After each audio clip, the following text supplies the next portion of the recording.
Hi, everyone. My name is Brynn, and I'm here today to provide you all with a little bit of digital stress relief, if we didn't have enough of that already. So what do I mean by digital stress? I'm talking about endless open browser tabs. As the days and weeks go by, more and more of them accumulate. And even when we finally go read the article or watch the video, we've opened 5 more tabs by the time we've closed the first one, because we always find links to newer, possibly interesting, possibly useful stuff. Simply put, there's too much internet. What else does digital stress look like? Bright red notification dots. They pop up all over our apps and our browser windows, and they tell us that there's something new happening right now. It's exciting, this newness and nowness, so we check. But how often is the new thing important, or even worth our attention? And of course, by the time we clear one dot, another 1 or 2 or 5 have popped up somewhere else. And finally, there's the ubiquitous, infinitely scrolling stream. We go to the bottom of the page, searching for the end of it, but we never get there. There are always more posts. The stream rushes by us at an increasingly rapid pace, and it has become harder and harder for us to stay afloat. And when there's always more to read, or watch, or like, or share, or retweet, or bookmark, well, it's easy to feel overwhelmed. Writer Jack Chang frames this sort of digital anxiety as the fast web.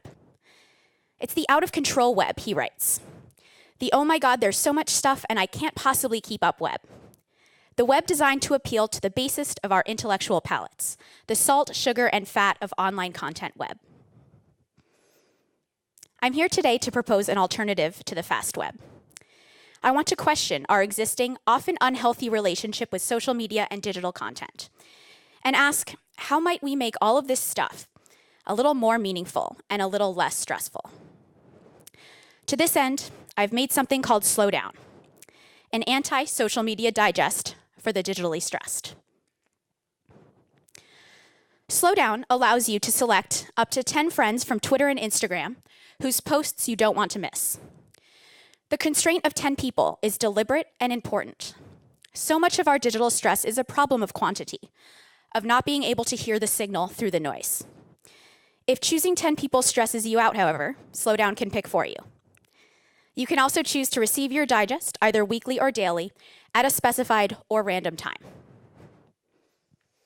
Each digest contains 4 sections: remixing the stream, Zen Twitter, social podcasts, and digital voyeurism. Remixing the stream selects a few photos randomly from your list of friends and matches them up with different friends' tweets. Here are a few examples.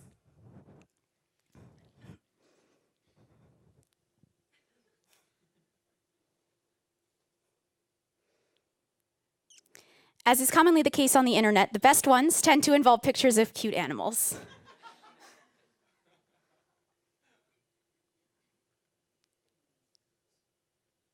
The next section, Zen Twitter, generates haikus out of tweets. It reduces 140 characters even further, transforming tweets into poetry with often enjoyable results.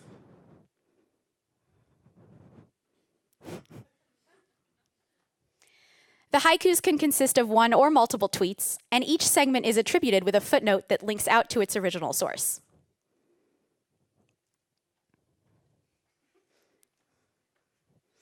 The third section, social podcasts, contains audio files that allow you to listen to your friends' tweets and the captions on their Instagram photos.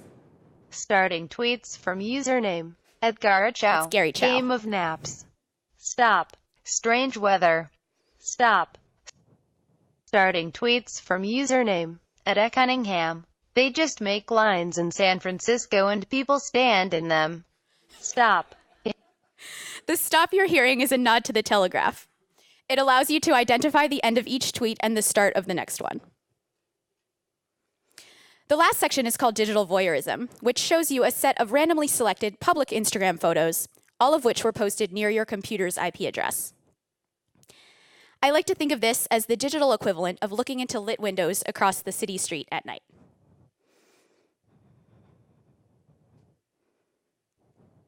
Now we'll take a look at the actual email.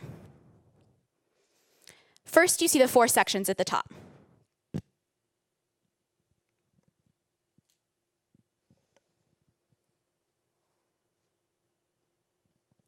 Then at the bottom, there's an appendix containing all the original tweets and photos from everyone you've subscribed to using Slowdown.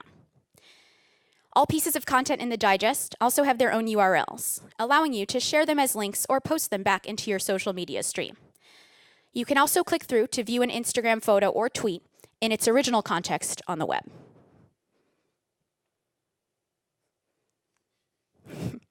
I launched Slowdown a week ago today on May 7th.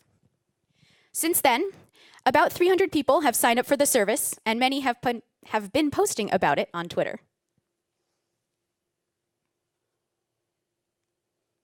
Slowdown serves 2 distinct purposes. On the one hand, it's a useful tool for managing your social media feeds. It reduces both the volume and velocity of the stream by constraining the amount of content you receive and delivering it at a predictable time. It also experiments with the nature of social media and the ways in which we consume it. The mashups, haikus, and podcasts all take familiar content as source material and transform it in unexpected, often delightful ways. I hope that when people interact with Slowdown, they feel something like, I wonder what I might find here today, rather than, oh no, I need to catch up. I'd also like to emphasize that Slowdown isn't a rejection of technology or a replacement for social media services that oftentimes are genuinely useful and fun. Rather, it's a questioning of our relationship with these services and how much we have come to depend on them. We shouldn't feel obligated to read every tweet or look at every photo. It takes up too much of our time that could be better spent IRL, in real life. I'll end with a few words from our keynote speaker, Frank. Speed kills detail and increases noise. We're thoughtlessly writing things we can't read because we're going too fast. We've been going too fast on the web for a while now. I think it's about time we all took a deep breath and slowed down. Thank you.